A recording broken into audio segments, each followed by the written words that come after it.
کیونکہ یہ دراصل برکت ہے جو خدا کے لوگوں کی وجہ سے پھیلتی ہے، کہ وہ جہاں چلے جاتے ہیں وہ مٹی کو ہاتھ لگاتے ہیں تو خداوند کی برکت سے وہ مٹی سونا بن جاتی ہے۔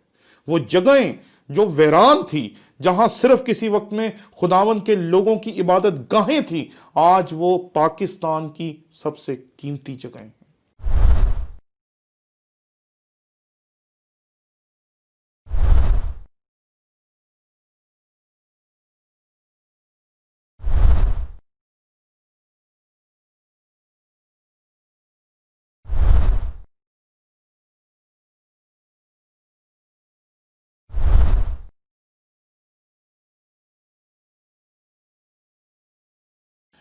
گتیت دراصل عبرانی زبان میں کوہلو کو کہتے ہیں۔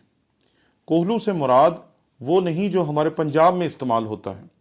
کوہلو سے مراد ایک حوض ہوتا تھا، اور اس حوض کے بیچ میں جو یہودی معاشرے میں ہونے والی سب سے بڑی فصل تھی وہ انگور کی فصل تھی۔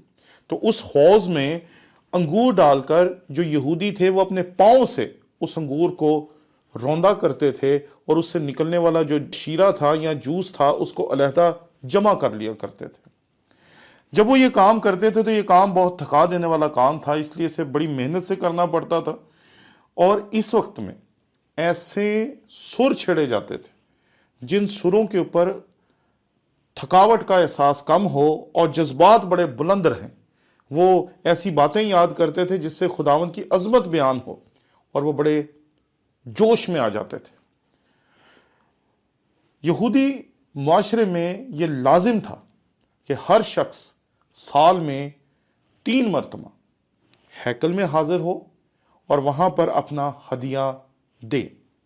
اگر کوئی یہودی خود نہیں جا سکتا تھا تو وہ کسی نہ کسی کے ذریعے سے اپنا ہدیہ ہیکل میں ضرور بھیجتا تھا، کیونکہ اگر وہ نہیں بھیجتا تھا تو اس کا تعلق ہیکل سے ختم ہو جاتا تھا۔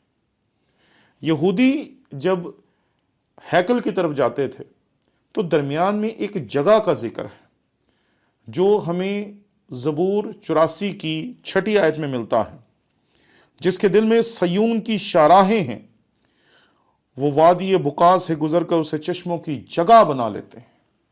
وادی بقا، اس کے بارے میں سوچا جاتا ہے کہ شاید یہ کوئی ایسا ویرانہ تھا، کوئی ایسی وادی تھی جس کے بیچ میں چور، ڈاکو اور لٹیرے چھپے ہوتے تھے، اور جب بھی لوگ یہاں سے گزرتے تھے تو وہ ان کو لوٹ لیا کرتے تھے۔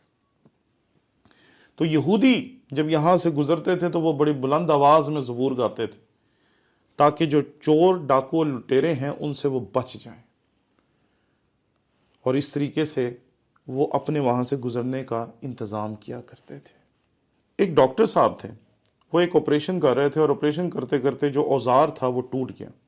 انہوں نے جب ٹیلی گرام کیا اپنے ملک میں تو پتہ چلا کہ اس اوزار کو بھیجنے میں 3 سے 6 ماہ کا ٹائم لگ جائے گا، کیونکہ تب جو بحری جہاز تھے ان کے وسیلے سے یہاں سے وہاں لوگ آیا جایا کرتے تھے اور چیزیں پہنچائی جاتی تھیں۔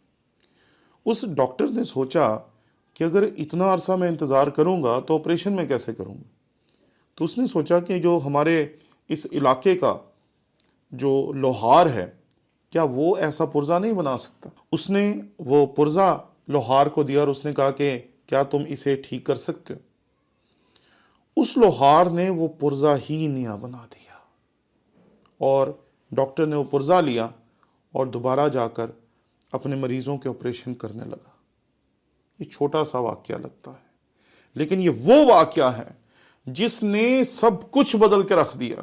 یہ وہ واقعہ ہے جب سیالکوٹ مشن ہاسپٹل کا ایک ڈاکٹر جو تھا وہ نکلا اور ایک لوہار کے پاس گیا، اور اس نے وہاں اس سے ایک میڈیکل کا آلہ بنوایا، اور بعد میں اس کی کاروبار میں سیالکوٹ نے دنیا پر بہت عرصے تک حکومت کی، اور پوری دنیا میں جو آپریشن کے آلات تھے یا جن کو ہم آلات جراحی کہتے ہیں وہ سیالکوٹ سے پوری دنیا میں جاتے تھے۔ وہ رونے کے جنگل میں بیٹھا تھا اور اس نے وہیں پر چشمہ بنا لیا۔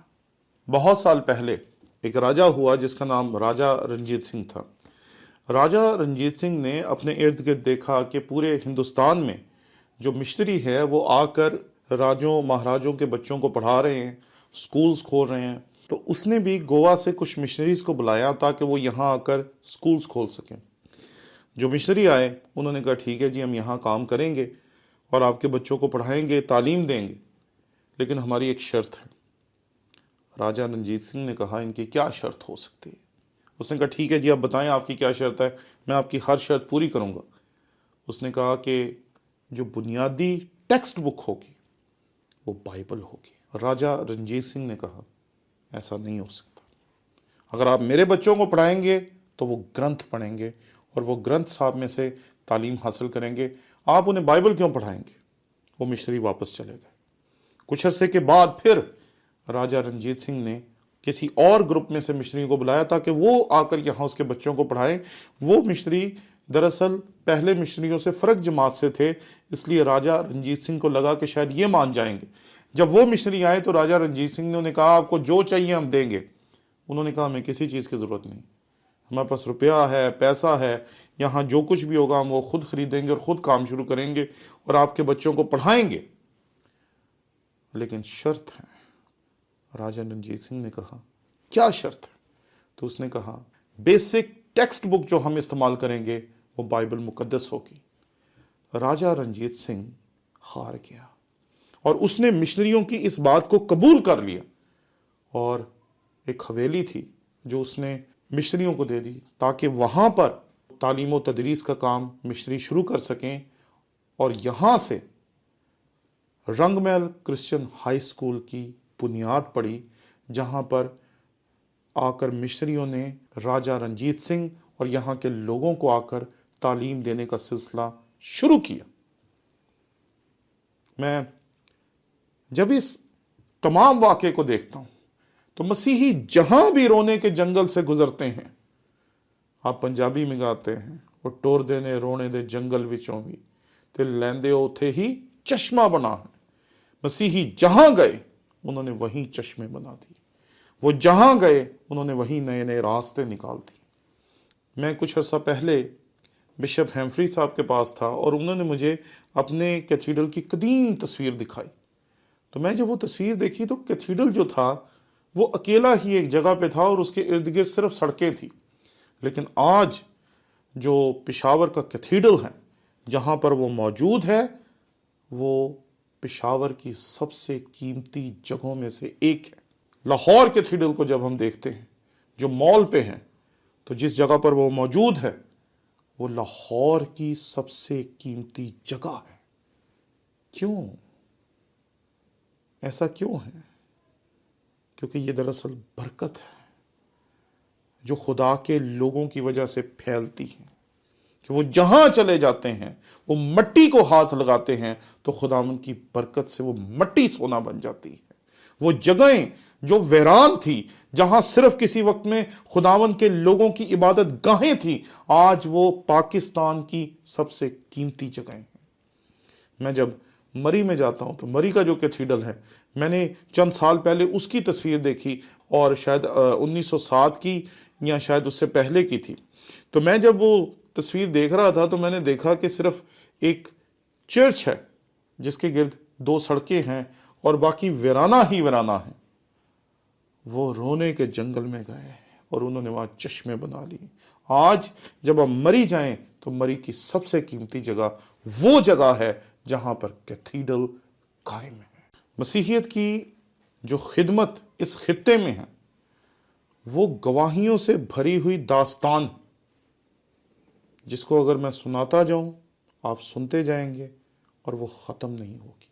کیونکہ یہودی تو رونے کے جنگل سے اس لیے گزرتے تھے کیونکہ انہیں خدا کے ساتھ اپنے تعلق کو قائم رکھنا ہوتا تھا، لیکن ہم رونے کے جنگل میں اس لیے ہیں کیونکہ خدا نے ہمیں یہ قوت دی ہے، ہمیں یہ قدرت دی ہے، ہمیں یہ طاقت دی ہے، ہمیں یہ فضل دیا ہے کہ ہم جب بھی رونے کے جنگل سے گزریں گے، وادی بکا سے گزریں گے، تو ہم وہاں چشمے، بلکہ زندگی کے پانی کے چشمے جاری کر سکتے ہیں۔